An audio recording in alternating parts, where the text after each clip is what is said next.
What is up, you guys? My name is Noah, and welcome to a weekly tech news special edition segment for October 2016, week 5. So, what's the special occasion? Well, if you didn't already know, two of the tech superpowers, Microsoft and Apple, held events last week where they unveiled new and/or improved products, software, and services. In this video, I'm going to be giving an apples to apples comparison and short summaries of the October Apple and Microsoft events. Afterward, I encourage you to consider which company outdid the other or innovated more this year. Firstly, let's talk about software and services that both companies revealed.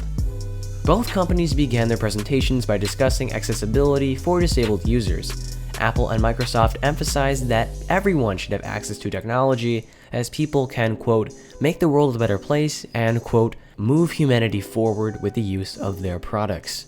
Apple went as far as to launch a new site showcasing all of the accessibility features built into macOS.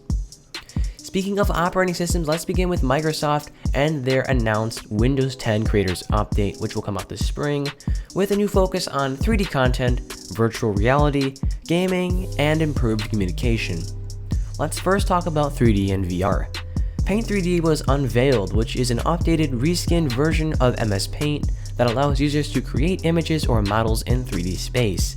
Its corresponding website, remix3d.com, partnered with Trimble's SketchUp, enables users to share and download content, which they can also 3D print. 3D content is also now available for use in PowerPoint, which can be animated and used to further engage your audience.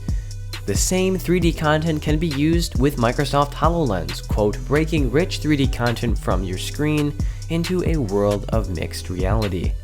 The Creators Update also brings affordable, interactive virtual reality to the market via VR headsets manufactured by companies such as HP and Asus, which start at $299. Next, let's talk about the focus on gaming in the Creators Update. Beam broadcasting technology is now built into Windows 10, making broadcasting gameplay a whole lot easier and more accessible to users. Also, with a new application called Arena, users can now create custom tournaments with a variety of games on Xbox Live. Lastly, Microsoft introduced the People Bar, a new convenient way to share and contact close friends and family within Windows 10. On the other hand, Apple talked about their mobile and television operating systems. Apple first briefly talked about the iPhone, showcasing portrait mode, a camera feature available in iOS 10.1 for the 7 Plus, and then announced that Apple Pay was just launched in Japan. The real focus, however, was on Apple TV, where Tim Cook stated the future of TV is apps. Twitter has been integrated into tvOS. For example, while watching live sports, users can now view and engage in a Twitter conversation concerning a game that may contain stats, polls, tweets from athletes, and more. Apple also introduced the brand new TV app, which will offer a, quote, unified TV experience. The app takes shows and movies from all across the apps on your Apple TV and in your library and presents them to you in one place, which makes keeping up with and discovering new content easier than ever. When you open the app, you are greeted with a Watch Now page, which displays your up next shows as well as recommended movies and TV shows in spotlight categories. And since the app displays the shows and movies available all across the apps on your Apple TV, you can play anything directly from the TV app interface. The TV app will also be available on iOS, replacing the Videos app, which retains all of the features found in the app for the Apple TV. The final tvOS feature demonstrated was Siri Live Tune-In, Siri's new ability to tune in to live content such as news stations as well as live sports. The TV app will be available on iOS and tvOS via an update beginning in December, starting in the US. Now let's move on to the new devices that were debuted at both events.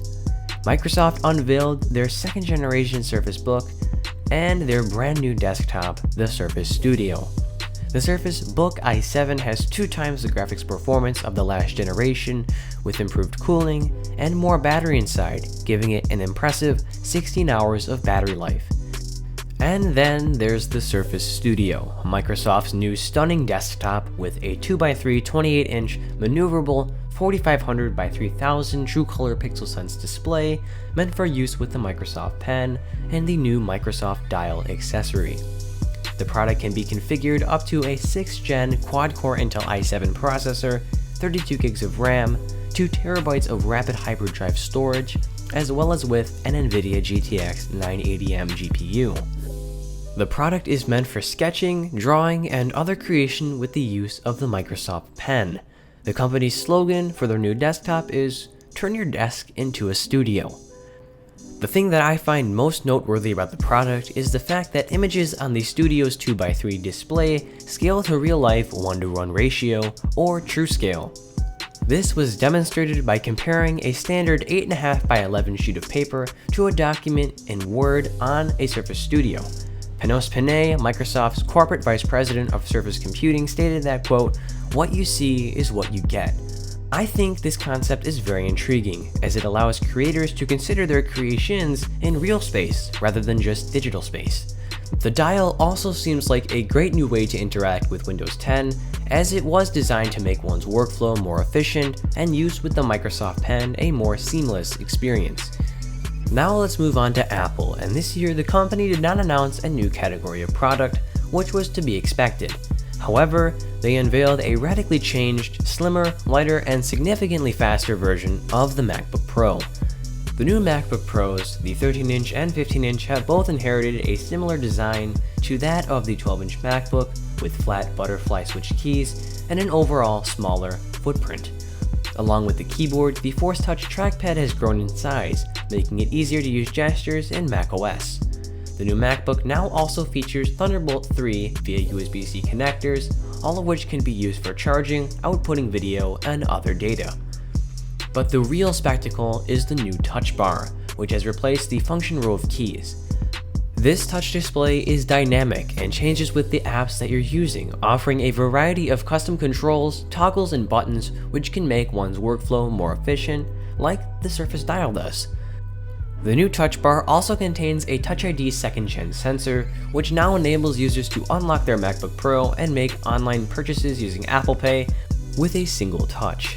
The new MacBook Pros also contain brighter, higher contrast, more colorful Retina displays, 2133 MHz memory, super fast SSDs with read speeds that surpass 3 GB per second, 6th generation Intel processors and updated graphics with dual-core i5 and i7 chips with 2 times faster Intel Iris integrated graphics in the 13-inch and quad-core i7 chips with 2.3 times faster AMD Radeon Pro graphics with up to 4 GB of VRAM in the 15-inch. And although this does tie into software, it also correlates with the new MacBook Pro and its new Touch Bar. Final Cut Pro 10 version 10.3 was showcased with a redesigned and slightly reorganized, flatter, more colorful interface, as well as new features, including use with the Touch Bar. And finally, instead of releasing a new Thunderbolt display, Apple partnered with LG to manufacture 2 new USB Type-C based 4K and 5K displays made specifically for customers with a new MacBook Pro. And that's about it. So from what you've learned from both events, which company do you think innovated more than the other? Let me know in the comment section down below. I hope you enjoyed this video. Please comment, like, and subscribe for more content like this.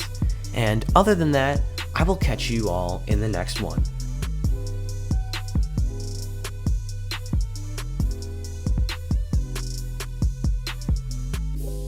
This is a Chuki Beat production.